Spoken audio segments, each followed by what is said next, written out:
Welcome back to the Flying with the Flock podcast, the best place to get all of your Eagles and other NFL related news. I'm your host, Matt, and welcome, ladies and gentlemen, to another off-season episode of this podcast.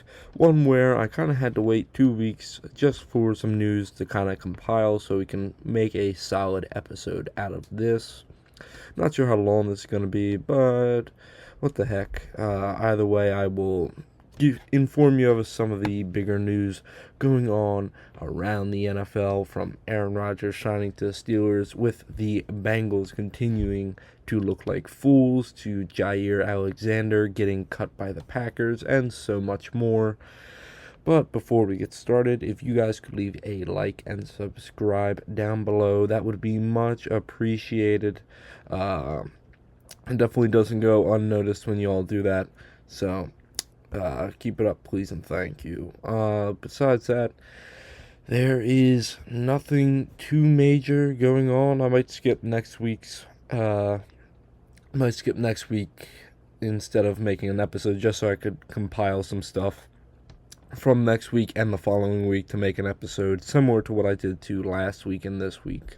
But we'll see. If there's some bigger news, then I will definitely cover it more. I guess, more in depth and more quickly as well. Alright, so looking at it, Aaron Rodgers officially signed with the Pittsburgh Steelers on a 1-year, $12 million guaranteed contract with up to $19.5 million in incentives. Does this really push the needle for the Steelers? And you're either going to see one of two things.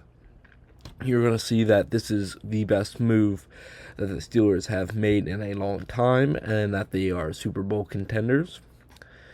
Or this realistically means nothing, and it's just another 1-year rental on an older quarterback that instead of drafting the future. And although I can agree with that, and I definitely do not agree with the fact that he's like this next savior of Pittsburgh, I still do feel like he might have a couple more years, or maybe another good season left in the bag for him to pull out and actually perform with. I mean, looking at it, he got better closer to the end of the season anyway last season, especially with everything going on, from Robert Saleh getting fired from the Jets organization to a couple different injuries, so on and so forth. As a whole, he still was able to perform at a high level, throwing 18 touchdown passes and 4 interceptions in the last 8 weeks of the season. Yes, his mobility is basically all gone, but you don't need mobility to be a good quarterback. Rather, you need to have a certain mentality that I believe he does have at a certain level still, that will allow him to continue to find success, I believe, in Pittsburgh. I'm not saying Pittsburgh is going to the Super Bowl, but if any team gets into the playoffs, anything can happen. We saw it with the Commanders last year. You just need to get to the dance, and then you can see how everything shakes out. But as a whole, I do feel like that this was the better move than riding with Mason Rudolph as your QB1 this season. Obviously, it seems like that this deal was going on behind the scenes, most likely the entire time, between Rodgers and Tomlin, who seemed to already have quite a close relationship before Rodgers coming to Pittsburgh, so hopefully that allows the team to flourish as a whole. It seems like Rodgers kind of knows that this is like a 1-year thing and then he might be done, so he might try to go all in as much as possible this season. And I wouldn't be surprised that if you can put a solid offensive line in front of him and backed by a good defense, then he might be able to take the Steelers to a Super Bowl. Possibly. Again, definitely a playoff caliber team. We need to see what they do past that. They still have a few more question marks that they have to answer, and this is going to take a couple seasons to answer. That being the future of Cameron Hayward, whether he's going to be around for another year or two, or whether he's going to retire. TJ Watt still needs to get paid, and looking at the edge rusher market, it's going to break the bank possibly for the Steelers, especially after Myles Garrett and Max Crosby got paid. So, and apparently they did submit a deal offer. So we'll have to wait and see what happens on that front with the Steelers. But as a whole, I do feel like that as long as Rodgers keeps his head down and he just continues to work, this could be a really solid last season for Rodgers, because I do not expect him to go past this season. But if he's able to get close to the dance or win the dance, then at the end of the day, I don't think he's going to complain about that. Sticking in the AFC North, we're going to be talking about what the hell is going on with the Bengals.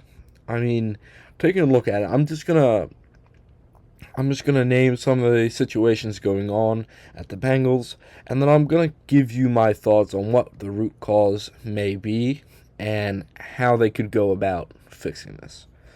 Trey Hendrickson currently holding out still for a new contract. We knew this. The weird thing that's really been popping up over the last 2 weeks is first-round pick Shemar Stewart is also holding out from the team, from team activities as a whole due to his contract. Bengals are trying out a new clause in his contract, which would, for the first time ever, arguably in all of NFL history, that would void the next 3 years of his contract under certain conditions. Now, I forget what it is exactly, but I do feel like that this is kind of a cheap cop-out in some shape or form. If Stewart refuses to sign the contract throughout the season, then he could get redrafted in 2026. All right, and then next, Bengals let go of one of their better and more physical players, that being linebacker Jermaine Pratt, due to arguments about a new contract. Pratt signed with the Raiders the other day on a 1-year, $4.25 million deal. Pratt will be a really solid player for that Raiders defense because he led the Bengals team in tackles, and will try to get a big contract in the next go of free agency. So what's really going on with this Bengals organization? I do feel like that after they signed Jamar and T. Higgins, they kind of started to flounder because they realized how much money they had to pour into just 2 players compared to, obviously, a quarterback, which will take up a lot of your money, but now also 2 wide receivers who are going to take up over $100 million each in guaranteed money, respectively. So, looking at it, it's not really a comfortable situation for the Bengals to sit in. They can't invest in the rest of the teams because they are missing that just extra cash flow to allow them to fill holes like at the linebacker position. Though they did, in hindsight, they picked up Oren Burks to replace Jermaine Pratt. So I don't think anybody's really complaining right now because both are kind of at the same level. If not, Jermaine Pratt is a little bit more above, honestly. But looking at it, they kind of thought that situation through. Trey Hendrickson's situation is such a mess. They are not going to trade him, and Hendrickson could just hold out past this season. I wouldn't be surprised if we see a 30-year-old Trey Hendrickson hit the free agent market and get like a 3-year and some solid $1 million deal next off season. So looking at it, that's a situation that probably won't play out in the Bengals' favor. The one that just is so weird to me, looking at some of the details and reading about it more, is the situation with Shemar Stewart.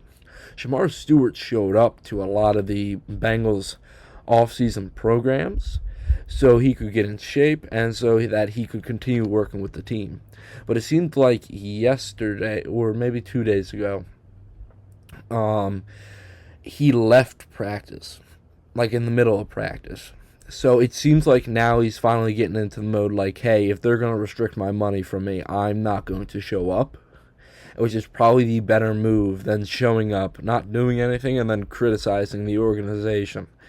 But looking at it, I'm not entirely surprised that an NFL team is trying to find a way to void players' contracts past the first year. I'm happy that Shemar Stewart is standing up against it 100%. And if he refuses to sign the contract throughout the season, he could just get redrafted next year. And I forget how old Shemar Stewart is. Shemar. He's only 21 years old. So he could just go back in the draft next year and be 22. He could get in shape during the offseason. So I'm not surprised that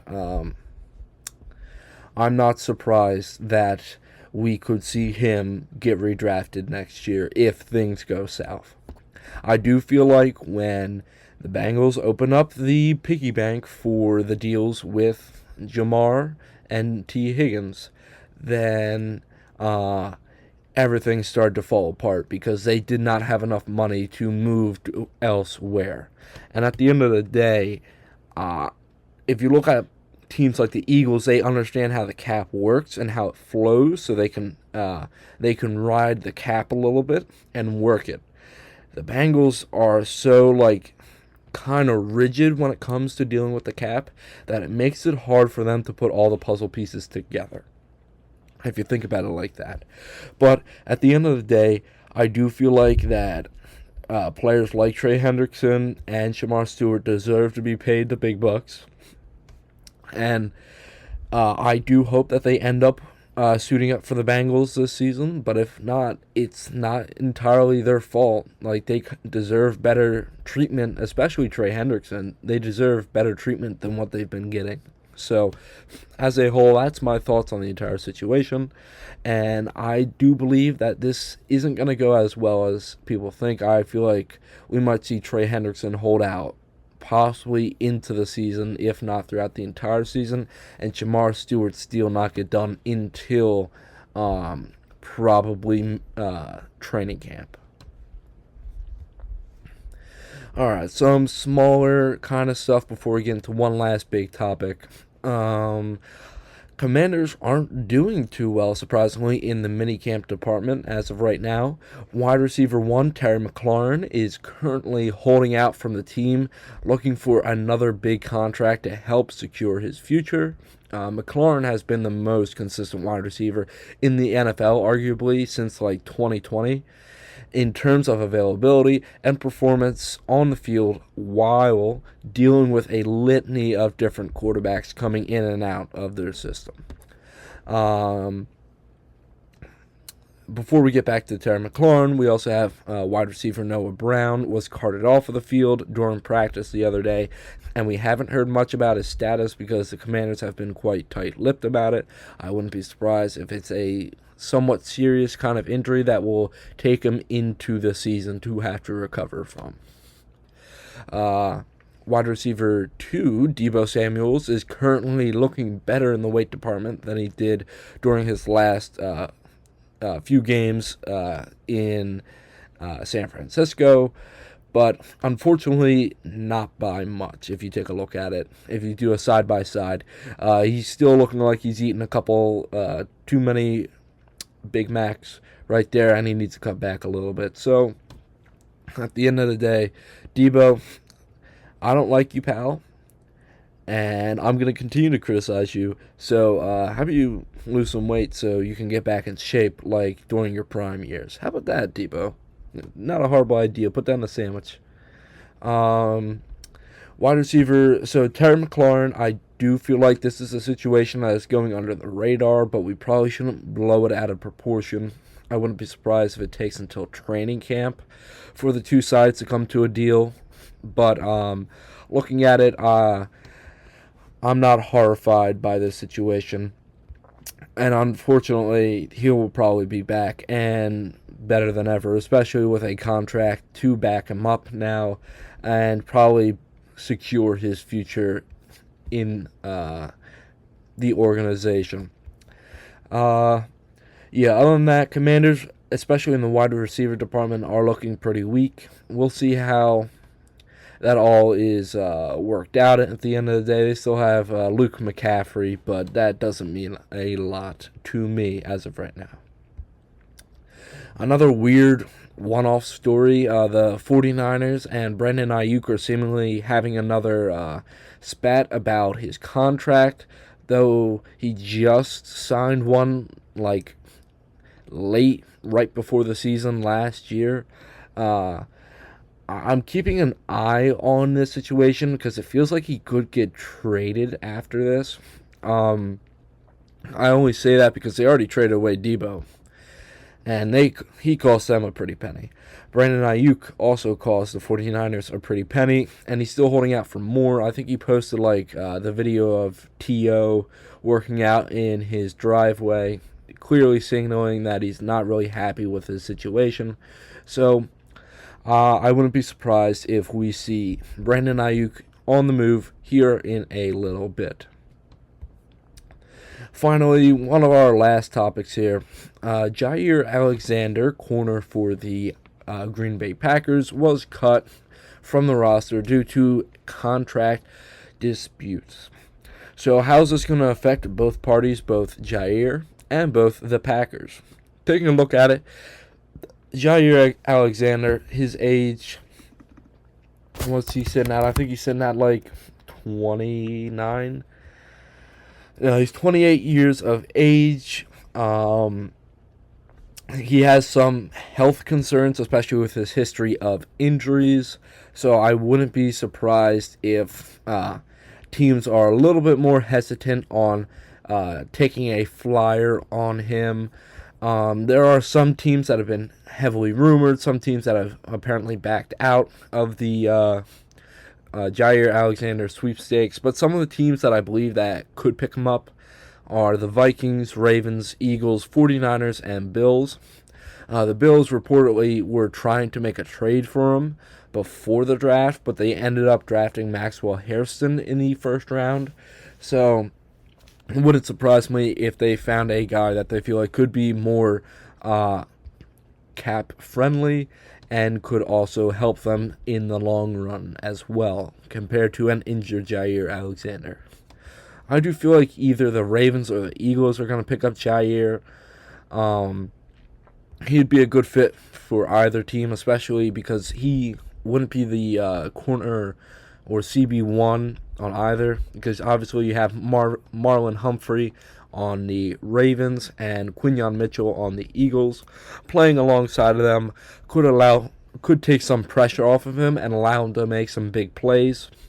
So those are the two best scenarios for him. If he really wants to stick it to the Packers, though, he should probably go to the Vikings, who need some help in the secondary. But overall, I do feel like that this is an okay move. It's not that great, but this would be an okay move for the Eagles to make, though his injury concern is quite prevalent to me. I do feel like that I'm confident with the team around him. The team that we already have with Quinyon Mitchell, Cooper DeJean, Keely Ringo, Adoree Jackson, both of which that we're about to come back to in a little bit here. But overall, Jaire wouldn't hurt to bring on this team. And then the Packers as well are now probably on the market for a new corner. And they're trying out a bunch of different guys at the corner position. Obviously, that doesn't mean that that's the guy that they're going to stick with, but that's going to be an interesting area to see. And I have a weird feeling that because of this, the Packers may take a step back, especially since their secondary is going to be a little bit more weaker. It's going to be younger, but it's going to be weaker, arguably. So, as a whole, Packers kind of had to move on from Jaire, and Jaire could get a good deal out of all of this. Lastly, I just want to touch on some of the more news coming out of the Adoree Jackson and Kelee Ringo corner 2 battle out of Eagles minicamp. It seems like, especially during the OTAs, that Adoree Jackson had the edge a little bit over Ringo, especially starting alongside Quinyon Mitchell. But over this one-day minicamp that the Eagles had in early June this past week, reports were that Kelee Ringo really blew Adoree Jackson out of the water. So now it's definitely going to be an interesting battle that we're going to see develop, especially during training camp. So I would definitely buckle up. I will keep you guys notified about that battle. Obviously, our 2 strongest corners right now are going to be Quinyon Mitchell and Cooper DeJean. But Kelee Ringo could be, if he really shapes up, he could be a really solid corner in the NFL. Alright, so that's all the NFL and Eagles news that I have for you guys. It's another really dry season, so I might be back in another 2 weeks. Might have an interview soon of a friend who starts, who's a starter at the University of Penn football. So we'll see. Might get him on here sooner rather than later. So at the end of the day, we'll see what I come out with. But till then, I'll see you guys on the next one. And remember, go Birds.